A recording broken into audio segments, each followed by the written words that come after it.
I don't. But wow. How does that? I don't understand it. It's almost like, and this is why we always joke about how you talk about things very simplistically to people, because you're talking to turtles. I mean, that's hard. I mean, you talking to us is the way we would talk to turtles. Like, you these very basic things that you say, which for you are very easy. I can't grab it. Like, Can't wrap your mind around it. Look at it this way. Time is a river, old man river, that speeds up and slows down as it meanders throughout the universe. And we measure this. Time beats faster on the moon, for example, than it does on the Earth. They have a clock on the moon, clock on the Earth. By golly, the clock on the moon is racing slightly faster than a clock on the Earth. So time is not linear. It's a river that meanders. Now, the new wrinkle on all this that I mentioned in my book is that the river of time can fork into two rivers, and the river of time can have whirlpools, which may make time travel possible.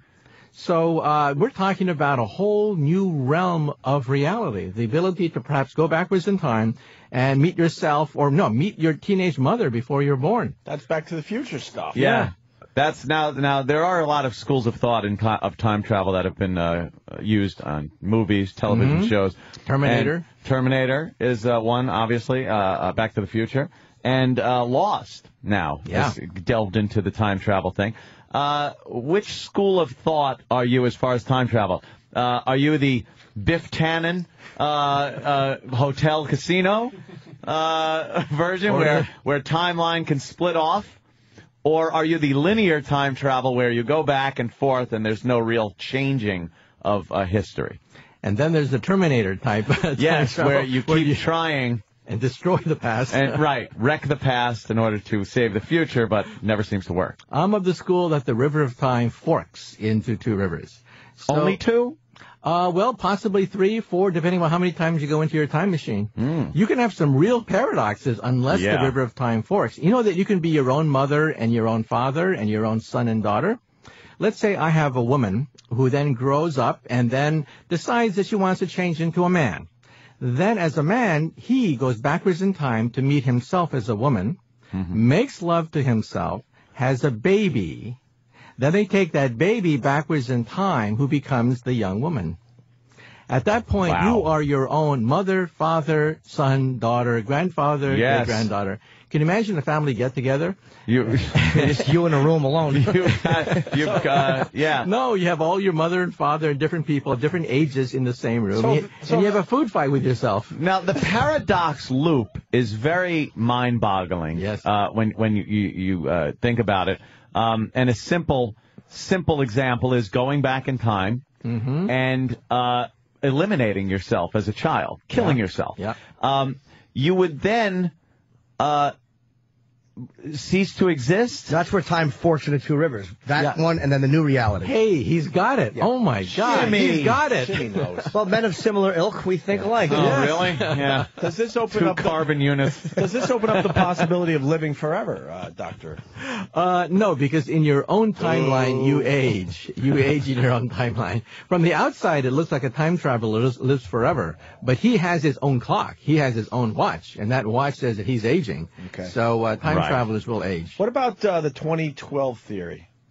Well, NASA... Is that the Mayan thing? NASA Academy of Sciences just released a paper, it's all over the wire services, where they believe that in 2012 there could be, the sun could have a temper tantrum. There could be a tsunami from outer space that multiplies Katrina by a factor of a few thousand. And the property damage, according to this report, it's going to go to Congress. The damage could be up to $1 trillion per year. $1 trillion per year. Sounds like Obama's tax plan. But I kid. Okay. But some saying that's the end of the world, 2012. 2012 is where the next sunspot cycle peaks. The sunspot cycle is every 11 years. The sun actually flips in its pole. North Pole becomes South Pole, South Pole becomes North Pole, and it creates a burst of radiation which then hits the Earth and could literally wipe out our satellites, wipe out power stations. Food will rot because there's no refrigerators. Communications will go down. Your bank account, your credit card, all that information lost because computers will be fried. trillions of dollars in property damage per year. It will take years to recover from something like that. And all the compasses that would just be obsolete. Yeah. And all the iPods and, anything electronic. So not the end of the world, just a real pain in the ass. A huge one. Inconvenience. No, we're talking about food riots. We're talking about starvation. We're talking about mass unrest when people are literally starving in their apartment houses without any access to electrical appliances, credit cards wiped out, bank accounts wiped out. With all that said, let's not forget Y2K was a bust. So. Remember, we don't know if 2012 is going to be another peak in the solar cycle. All we do know is that it will be peaking in 2012. And in 1859, when we just had telegraph wires, there was a huge, gigantic tsunami that was documented. It wiped out a lot of telegraph transmissions in the United States. If that thing had hit the Earth, it would have paralyzed our satellites. It would have paralyzed our power supplies. It would have caused mass rioting throughout not just one country, but the entire world. Anything that depends on electricity. And back then, the telegraph went out. Yeah, back then they didn't know, and they didn't care. They thought it was the engines, I bet. And we're buying guns today. That's it. Stock up. Guns I'm all in now. Guns and stockpile food. Get in the bunker. Now, there are people that listen to you and think, like, he's nuts. He's just come these great theories, but you can't prove them because they're in the future. It's like there are people that will say, oh, he's just making stuff, which, I don't think you're making stuff up at all, but it's like, how do you... Let's say, how do you prove it? You can't prove it because it's in the future. Well, that's why we're going to film it. We're going to Harvard, MIT, Stanford, Livermore National Laboratory, where they design hydrogen warheads. We're going to the laboratories, interviewing Nobel laureates, scientists about what they do. That they are working on the biggest laser beam ever constructed in history. They're working on artificial intelligence and robots. We're filming these people. And then, of course, we don't have lightsabers. We don't have ray guns. Why not? We ask them that. And then we do a little animation to show that in the coming decades, what a lightsaber would look like. What a ray gun would look like. A lightsaber. What is the point where you reach that, here's what we don't have? Well, the reason why we don't have jetpacks like in Jetsons, the reason why we don't have ray guns, the reason why we don't have hoverboards like in Back to the Future, it all points to one thing. We don't have a nano battery. We don't have a battery that you can put in your hand that can energize a ray gun. We can build a ray gun with a nuclear power plant behind you that'll fire, right. But then you have to carry a nuclear power plant into a firefight. It's a little difficult, yes. We have to miniaturize that nuclear power plant. That's what we're also working on with nanotechnology, manipulating individual atoms to create a handheld battery that can energize a lightsaber, a ray gun, a jetpack, and your portable hover train. What is this small power device based on? Nanotechnology. We have the ability to manipulate individual molecules. So with our film crew, we went to MIT and we actually filmed growing these molecular things called nanotubes. And so we filmed the whole process of how you would actually cook carbon to create nanotube fibers that are stronger than steel.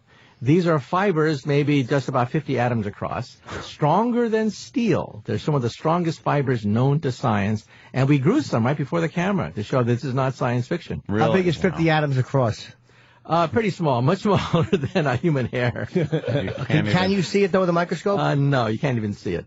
Can't even see it. But we know it's there. We know it's there. Well, hey, with a microscope. Well, with a microscope, you could see it, but not with the naked eye. Yeah. I want to interrupt because we got a very important phone call coming in. We do? Yes.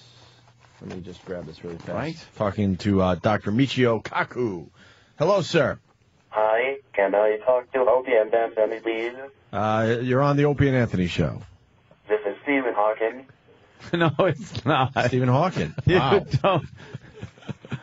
Our voice has changed. Opie and Anthony, and happy birthday, little Jimmy. Thank you, sir. Happy birthday, little Jimmy. You got a question for Dr. Michio Kaku? Yes. I have a message for everyone. Okay.